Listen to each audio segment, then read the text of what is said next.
3 things to be the very best. Whether you're a plumber, an electrician, a roofer, or an HVAC technician, which we actually have here today, you want to do certain things to always provide great service to your customers. Now, Joe, welcome. Good to have you here today. Oh, thanks for having me. Joe's one of the top technicians at Rescue Air. Now, I've got to hear Joe get up and speak in front of classes, so I see what he does, and I love how he talks about how thorough he goes with everything. And to me, that's one of the first things that you have to do. No matter what trade you're in, you have to be thorough with every one of your customers. Joe, what makes you want to be so thorough in everything you do? I never want to leave anything left behind. That makes sense. You know, when we come out to a problem or even a maintenance just to prevent problems, there's a lot of things that the homeowners might not be aware of about their home. And, you know, being thorough, we're going to see those things. We're going to be able to bring them to the customer's attention. And sometimes it might not even be related to our field. I like that. And that's the way I've always looked at plumbing. I'm there to help people take care of their home. Yes. No matter what it is. And if I see a problem with the HVAC, it's like, hey, y'all may want to have this checked out. You know, your drain pan's hanging funky. And if your primary doesn't drain right, you're going to have problems in your ceiling. So I love that. One of the big things that you do, and I've heard you talk to other technicians about, when you're cleaning the outdoor unit, you actually take it completely apart for the most part. Yes. That's the best way to get it clean.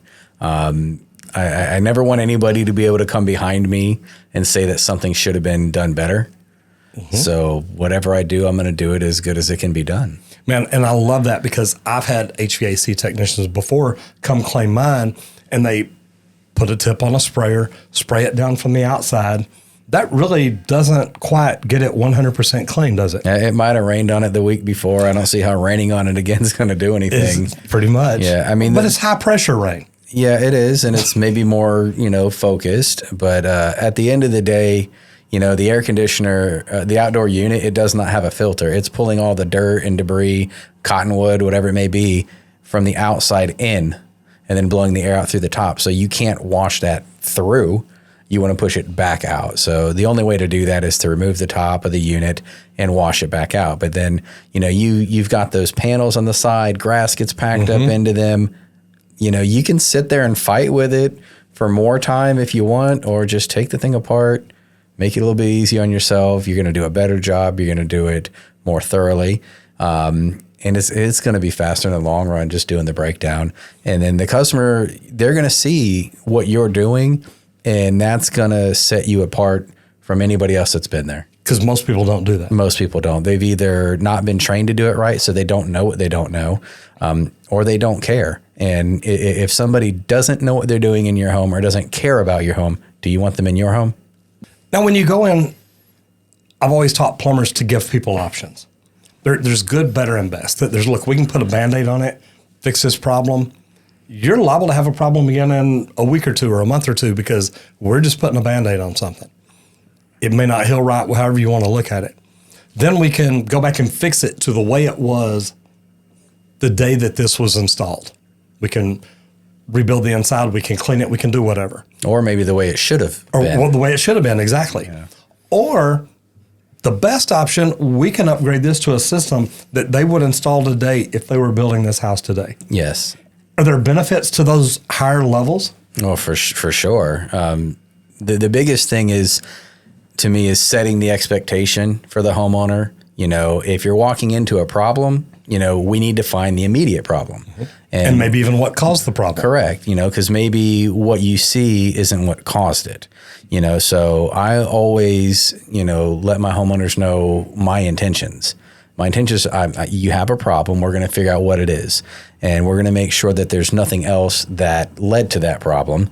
And then we're just going to look at everything and just make sure that if there's anything that needs to be addressed, we're going over it at once. So I always give options. And when I'm going over the options with the homeowner, I go over the biggest option to give them the most information. And if they choose to want to chop things down from there, we'll go. So I always reiterate, with the big option, hey, this is why I had to come out here today. Mm-hmm. This is what's wrong. And this is what caused it. I'm very intentional with should versus needs. Mm-hmm. You know, should is mandatory. Means, look, we got to do this. Yeah.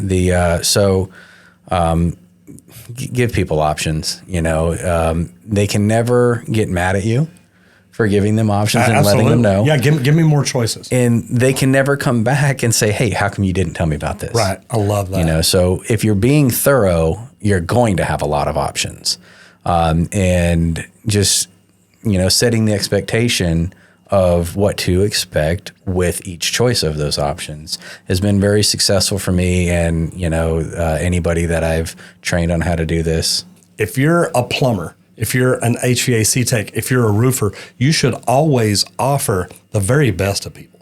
When I walk in people's houses, I love to test the water. And I used to have a test I did where you had a cup of water. You filled up one, you filled up the other. You gave it to somebody and said, here, just put your hand in there. Just keep your fingers down in the water. And in about 1 minute, you'd fill up the other one, test the water in it, put the drops in it. Chlorine level comes up high, way too high. pH level somewhere around in there too. Then you'd take the cup that they had their water in and test the water in it. No chlorine. Because they absorbed it. You can either be the filter or you can buy a filter. That's up to you. Tough way to look at it. Yeah. As HVAC companies, indoor air quality is huge, is it not? It is so important. I mean, heating, cooling, ventilation. It's all about air quality and comfort. You know, we're conditioning the air. Makes perfect sense. Whether we're heating it, whether we're cooling it, we're conditioning it. So we're taking all the junk out of it. Yes. So part of conditioning, we're cleaning it too. You know, we can do a lot more than just filtration. You know, when we look at indoor air quality, your filter is only addressing a third of your air quality. You know, so even the best filter that you can find is only going to address a third of the indoor air quality. So what are you doing about the other 2/3? You can only address that with UV and air purifiers. So, you know, if you're not having this conversation with your homeowners and bringing this up, you're doing a disservice to them and yourself. So many people nowadays have allergies, have congestion, you know, are on tons of medications for this. And the biggest reason is we have poor air quality and people they don't know what they don't know. And to me, it's sad because our houses are built like an envelope. They're built to hold everything in. Mm-hmm. Well, if we've got bad air inside of our house, we've got dust. You know, I remember studying HVAC and you go over in the summer and open up the blinds and the light coming in, you look at all those dust particles. Yeah. Those are dead skin cells. Yes. Joe, this is great. Number one, indoor air quality I think is huge. I think everybody should be asking about it. I think every technician out there, when you walk into a house, you should do an indoor air quality test. And the test that we do at Rescue Air, we don't even test it. We test it, but a third party verifies it, correct? Yes. How big is that? I mean, it's not just something you're telling somebody. Yeah. You know, there's a third party with no relation to you that is validating what you're saying. It just becomes more real. Yeah, I'm going to take a sample of your air, send it to Washington, D.C., and let them tell you if there's anything wrong with it. Yeah. That is huge. Man, this has been great. Joe, number one, thank you for being here. Oh, thanks for having me. If people want to know more about things like this or what you should be doing, man, leave me a comment down in here. I'll jump in. Maybe I can get Joe to jump in. And if you're in the Dallas, Texas area, something like that, call Rescue Air and ask them about anything that we've talked about today. Please.